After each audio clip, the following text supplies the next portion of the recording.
Hey Doc, how did you feel tonight about the way your team responded in the first half? I know obviously the second half was great, but it felt like even though you guys were missing shots first half, that defensively, effort wise, that you guys were still locked in.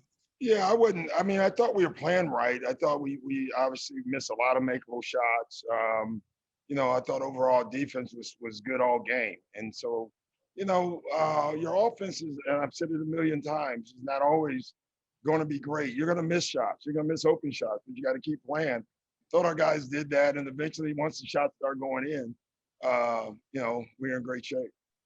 And then obviously, like, what can you say about Joel at this point? It feels like these sort of games are just coming naturally to him now.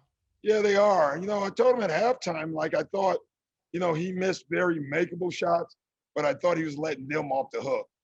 And I thought in the second half, he not only got the ball in the same spots, but then he got deep. And once he got that going, we are in great shape. Nice stuff. Keith? Doc, I guess in a follow-up to Kyle's question, you look at how your team used to play in games like this, they would have a letdown, so to speak, game.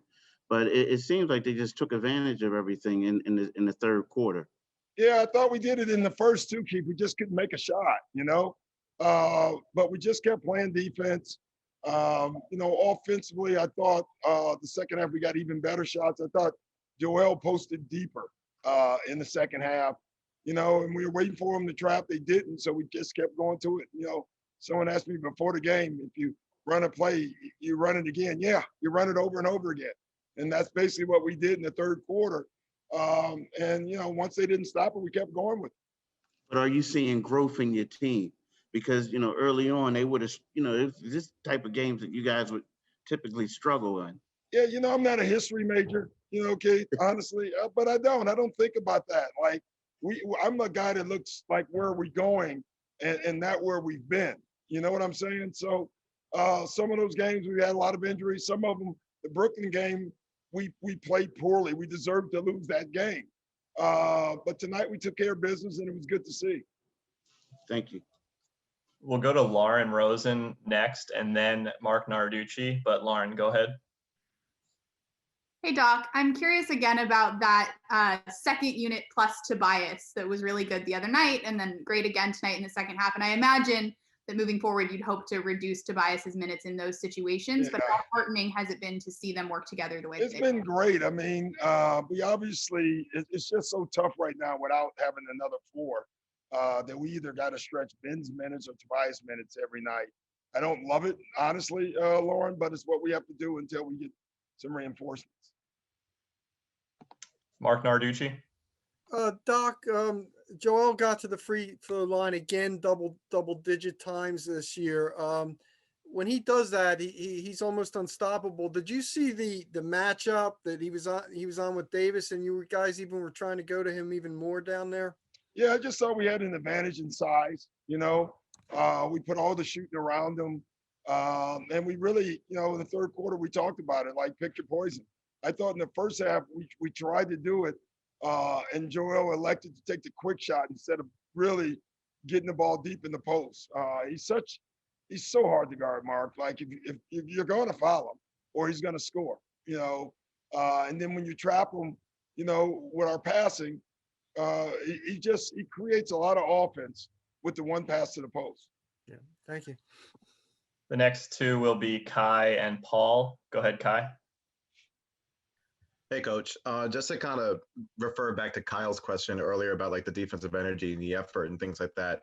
It kind of seemed like Matisse just really coming off the bench. I think he had 3 steals, 2 blocks. Like what can you say about his effort and his energy right now? What he's doing out there? He had 12 deflections by himself in the one quarter. Like, and Joel was amazing.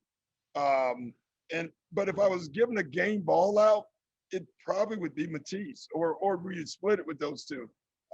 Because I thought he was a different Nick. I thought he frustrated Rubio, and then I thought he was phenomenal in Angelo Russell. So he's just a hell of a defender. He's got his legs under him now.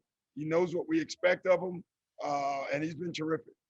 And then also just because Matisse really hasn't been a part of the rotation at the beginning of the season, and he didn't let that let him get him down. He kind of kept pushing forward. What's it say about his resilience? Like to just kind of keep pushing. It says that we are a deep team. He understood. He missed camp for the most part. We assured him that minutes would come, but we also told him we're not going to give him to him. If he wants them, go get him. And he did that, and that's great. Thanks, Coach. Paul Hudrick. Hey, Doc. I actually also wanted to ask about Matisse as well. Just last year as a rookie, he really struggled with like that discipline of walking that fine line of, going for steals and maybe being over aggressive, committing fouls. Yeah. And it seems like he's done a much better job this season. Is it something that you or Dan Burke have done to kind of instill in him, or is it just natural progression and maturity as a player? A little bit of both, but we have been all over him about it. I can tell you that. We show him on film. We show him the gambles, putting himself in a bad position. Sometimes even when you don't see what he's doing, it creates a trigger effect, a chain effect. He's been solid defensively. And I told him he's so good defensively. Solid is good. You don't need to do more. You're going to get all the deflections and steals just by being solid, and he's doing that. Thanks, Tom. Time for just one more, actually, with Coach. It'll be Jackson Frank. Go ahead, Jackson. Hey, Doc. Similar questions Lauren asked. Last couple of games, you've had bench units where it's, or not all bench units, but units where Ben or Tobias has been out there with the bench guys. Is that something that you like seeing, or is it just more of a product of Mike Scott's absence right now? Well, I like anyway one of the three. Joel, Tobias have been on the floor at all times. I don't like how we're doing it right now because we're extending either one of their minutes every night. I don't like that. But without a four, we literally have no choice in doing it. We played Ferk or whoever wants to claim the four. I think Matisse called himself the four tonight at one stretch. But it's, you play the right team, a bigger team, that's really difficult. So I do like one of those three on the floor at all times. I think it's good for us. But we're deep enough not to. But most games I'll have one on the floor. Thank you. All right, all set. Thanks, Coach. Thanks, guys.